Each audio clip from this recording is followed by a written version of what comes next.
बादशाह ने जब ईसाई की कहानी को बेकार बताया, तो अनाज व्यापारी ने बादशाह से कहा कि अब मैं अपनी कहानी सुनाना चाहता हूँ, मुझे भी एक मौका दे दीजिए।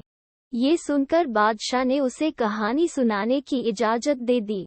अनाज व्यापारी ने अपना किस्सा सुनाते हुए कहा कि मैं कल एक अमीर आदमी की बेटी की शादी में गया था। वहाँ कई सारे स्वादिष्ट पकवान परोसे गए। सबसे अच्छी लहसुन की चटनी थी, जिसे सब लोग बड़े स्वाद से खा रहे थे। तभी मैंने देखा कि एक आदमी आंखों को झुकाकर खाना खा रहा है और उसकी प्लेट में लहसुन की चटनी भी नहीं थी। उसी समय अन्य लोगों की नज़र भी उस पर गई। सभी ने मिलकर उस व्यक्ति से पूछा कि वो लहसुन की चटनी क्यों नहीं खा रहा है। उसने डरते हुए जवाब दिया कि मैं लहसुन की वजह से कई सारी परेशानियां झेल चुका हूँ, इसलिए इसे मैं नहीं खाता हूँ। उसने आगे कहा कि खाना तो दूर की बात है, मैं लहसुन को छूना भी पसंद नहीं करता हूँ। आप लोगों को नहीं पता कि मेरे साथ लहसुन की चटनी के कारण क्या कुछ हुआ है। मैंने सिर्फ इस लहसुन की चटनी के कारण अपनी जिंदगी में काफी दर्द सहा है और बहुत कुछ खोया है। ये सारी बातें सुनने के बाद भी उसके आसपास मौजूद सभी लोगों ने उसे लहसुन की चटनी खाने को कहा।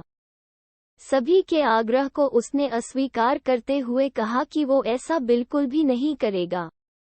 उसी वक्त वहां वो अमीर आदमी पहुंच गया, जिसकी बेटी की शादी थी। उन्होंने उस व्यक्ति से कहा कि अब तुम्हें ये लहसुन की चटनी खानी होगी। अगर तुमने इसे नहीं खाया, तो मैं इसे अन्न का और अपना अपमान समझूंगा। दुखी आवाज में उस व्यक्ति ने कहा कि आप लोग इतना कह रहे हैं, तो मैं इसे चख लूंगा। ये सुनकर वहां मौजूद सभी लोग खुश हो गए। तभी लहसुन की चटनी खाने के लिए उस व्यक्ति ने एक शर्त रखी।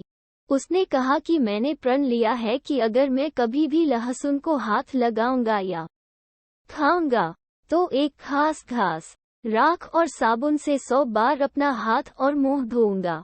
इस शर्त को वो अमीर व्यक्ति तुरंत मान गया जिसकी बेटी की शादी थी। उसने फटाफट उस खास घास के साथ ही राख और साबुन का इंतजाम कर दिया। अपने सामने सारी जरूरी चीजें देखने के बाद उस व्यक्ति ने कटोरी पर रखी लहसुन की चटनी पर 2 उंगली डालकर उसे डरते हुए निकाला। उसका चेहरा देखने लायक था। उसे काफी पसीना आ रहा था। फिर उसने उंगली से निकाली चटनी को खाने में मिलाते हुए अपनी 4 उंगलियों से खाना उठाया और खाने लगा। ये देखकर सभी लोगों को हैरानी हुई। सबने सोचा कि यह सिर्फ 4 उंगलियों से ही खाना क्यों खा रहा है। सभी ने उससे कहा कि आप अंगूठे का भी उपयोग करके खाना खाएंगे तो आसानी से खाना खा पाएंगे। ये सुनते ही आंखों में आंसू भरकर उस व्यक्ति ने अपने दोनों हाथ खोलकर दिखाए। उसके हाथ देखकर सभी हैरान थे, क्योंकि उसके दोनों हाथ के अंगूठे नहीं थे। दुखी आवाज में उस व्यक्ति ने कहा कि हाथ ही नहीं, बल्कि मेरे दोनों पैर के अंगूठे भी नहीं हैं। उसके हाथ और पैर देखकर सभी लोगों ने उससे माफी मांगी और कहा कि हमें पता नहीं था कि आपका अंगूठा नहीं है, वरना हम लोग आपको अंगूठे का इस्तेमाल करके खाना खाने को बिल्कुल नहीं कहते। इतना होने के बाद सभी लोगों के मन में हुआ कि आखिर ऐसा क्या हुआ होगा कि इसे अपने चारों अंगूठे गंवाने पड़े।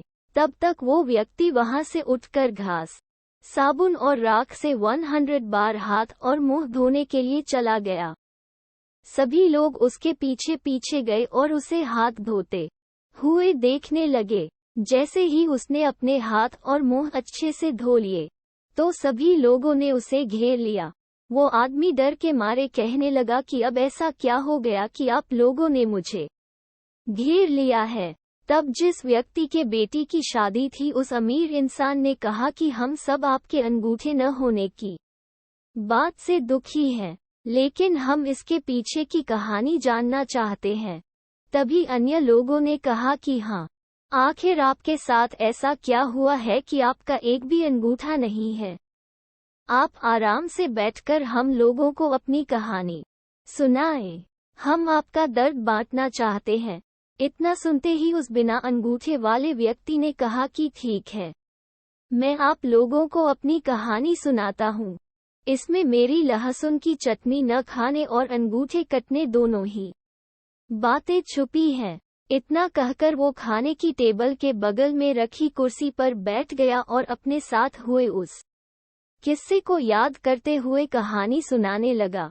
क्या है बिना अंगूठे वाले व्यक्ति की कहानी जानने के लिए इस स्टोरी का दूसरा भाग पढ़ें।